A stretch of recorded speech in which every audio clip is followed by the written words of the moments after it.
Despite selling its downstream operations as far back as 2015, former Vice President Atiku Abubakar yesterday accused President Bola Tinubu of mortgaging the oil industry to his family and associates, citing the alleged control of OVH, an oil industry operator by Oando PLC, owned by Wale Tinubu. Atiku said he believed that even after Tinubu leaves office, it would be nearly impossible to break the shackles, comparing Tinubu's alleged integration of his business interests into Lagos public enterprises to his current attempts at the federal level. In a statement by his media aide, Paul Ibe, Atiku argued that just as Alpha Beta, Primero, and others act as Tinubu's proxies in Lagos, managing critical sectors and generating revenue for him and his family, he has begun to replicate this at the federal level.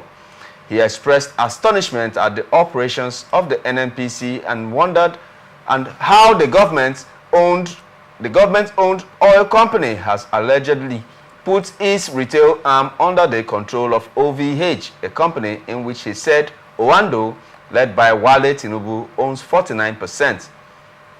Atiku regretted that his intention to privatize the NNPCL and increase its transparency has been overshadowed by what he described as the criminal hijack of the NNPC by corporate cabals around the current president. You have a first salvo before I ask any questions? Well, it takes a thief to catch a thief. Oh, he stole that from me.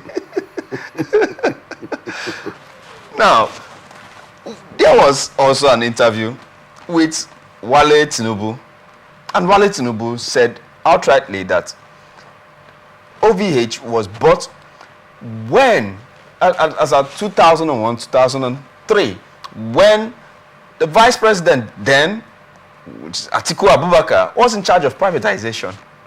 So he sold the company to the Tinubus during his term, the first term, as the vice president of Nigeria. Now, he is crying foul. And Wale Tinubu said that the company had been sold since 2015. So, how is Atiku's claim that Tinubu is hijacking the oil industry using OVH and NNPC when OVH has been sold since 2015?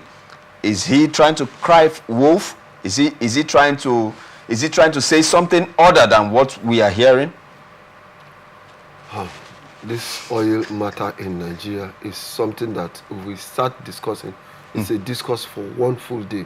One thing is a discourse for the rot that is going on in the oil industry. It's only God that will deliver Nigeria from that rot. It has been highly criminalized. It has been bastardized to an extent that it has become pitiable, laughable, and despicable. What Atiku is saying is not far from the truth, even if he's saying it from the biased point of view. But truth be told, no matter where it's coming from, what is happening in the oil industry or in the oil and gas sector is something that if we're not careful, in the next 16 years, we won't recover from it. You can't mortgage the corporate future of an entire nation into a microscopic few. And it's not the idea, it's not the dream of the founding father of Nigeria or the modern day Nigeria. They wanted a free and egalitarian society where things will go on the way they are planned, where the son of a nobody will become somebody without knowing anybody. But today, the reverse is the case. So much rot going on in the oil sector. And it's pitiable, it's laughable, and it's something that calls for urgent actions to be taken. Like what kind of actions can you suggest? At this point, I think it needs a complete overhauling and rejigging, because so many things have gone wrong. So many things. And they say when the foundation is faulty, there's nothing the righteous can do. So they already laid a very wrong foundation, and the result now is becoming very devastating. And look at a situation in this country. We have 4 refineries, major refineries none of them has been able to produce up to maximum capacity. Yet, we import fuel, we import natural gas every day. Do you think that is where the problem is? The importers of petrol might not want the refineries to work, might not want crude to be sold to Dangote refineries and other artisanal refineries and other refiners of oil in Nigeria in order to make sure that they can always import. Do you think that the cabal that are in charge of importing petrol would not want us to be able to refine petrol here? Okay, can I crave your indulgence for one thing? Please. Would you be kind enough to allow me respond to your question by asking you a question? Okay, but I do ask the questions here. But let me bridge the protocol. Okay, but it should be a rhetorical question. Yes. Okay. If you are an importer of generator in this country, would you allow power supply, electricity to be constant? You would not. So it takes someone who has a political will to muzzle you as an importer to soft pedal so that the power sector can work very well. So all we need is a government that has a political will to offend people, take critical decisions that will be in the overall interest of the federation.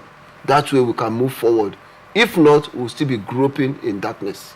That kind of personality, should he have an experience in the oil industry, or he should be a neophyte coming from the non-extractive industry to be able to stamp his feet down, or he should be a professional in that circle to be able to effect that kind of change that we need there?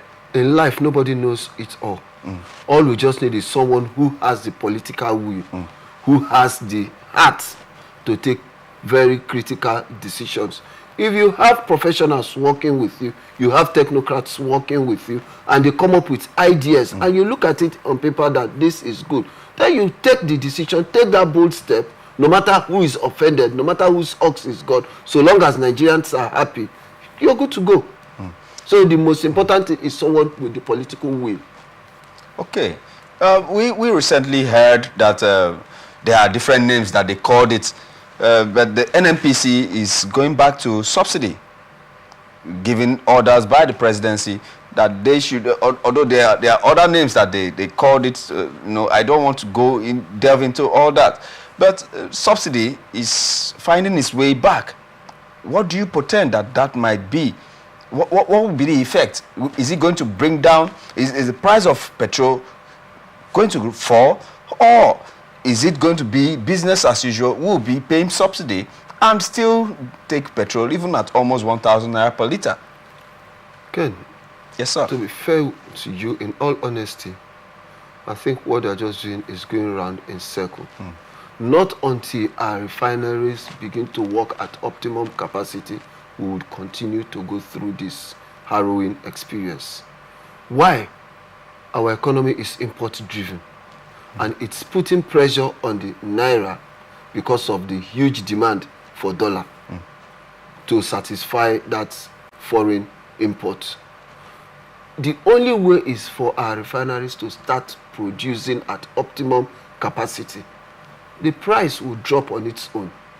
Because whether I like it or not, the market forces of demand and supply will definitely crash the price, and not even government policies. The only policy is that let these refineries begin to work. One, let us also allow people to establish modular refineries. Yeah. Let's also encourage businessmen who has all it takes to go into refinery. Then lastly, if the NNPC cannot manage the refineries, it has been proven all over the world that government cannot run businesses like this. Sell it at zero kobo to willing investors. Let them come in, look at it. A whole lot of work is going on in the NNPC, where people are collecting salary and doing nothing. So they do a personnel audit, cut down the wage, then look at how the refineries will work. If the equipments are obsolete, since as a young boy in my early days in the university, I've been hearing of turnaround maintenance till today they have been maintaining. nothing has been able to come out of, or nothing productive has come out of all the maintenances. So I pray this should be the last one, so that we'll start producing. Look at the refinery in Kaduna, it's a rot. Exactly. Look at the one in Warri. Look in Port Harcourt. Don't also remember, we have 2 refineries in Port Harcourt, Exactly. making it 4. But the truth is that they must allow people to establish refineries. Let's have a level playing field. See what happened in the communication industry. Yeah. In the late 90s, it was exclusively reserved for the rich. But today, so many players have come into the communication, and if you want to have up to 8 lines, you can have it at reduced price. Exactly. Call rates reduce, SMS rates reduce, even the internet fast, it's also gone down. See so many people now using and having access to the internet because the price has gone down. So if they allow major players with the right business mentality come into the oil and gas industry, have set up refineries and all that, the prices will definitely drop on its own, and not everyday subsidy. They still want to, so that, you know, this whole rot scam going on. Like I said before, subsidy has always been a scam in this country, where they use to rip us up of our commonwealth and our collective patrimony. Very true. Very true. Now, the last protest that took place, everything that everybody was going for and asking for was the return of subsidy. Return of subsidy. And now there's a return of subsidy. Do you think that it should continue? How long should the subsidy continue? Subsidy, for me, it's a necessary evil. Why I say it's a necessary evil is that, one, is something that you can avoid. And the only way to avoid it is a hard way. Let our refineries work, produce up to optimum. The prices will drop. Instead of funding imports at an exorbitant rate, still to satisfy those same cabal that has monopolized the oil and gas, or especially the petroleum aspect of this country. So for me, Albert Einstein says madness is doing the same thing the same way and expecting a different result. Okay, okay. We'll let that sleeping dog also lie until the future proves us wrong. Then we will still sit here to discuss about other options on how to liberate ourselves from the oil glut that we found ourselves in. All right, let's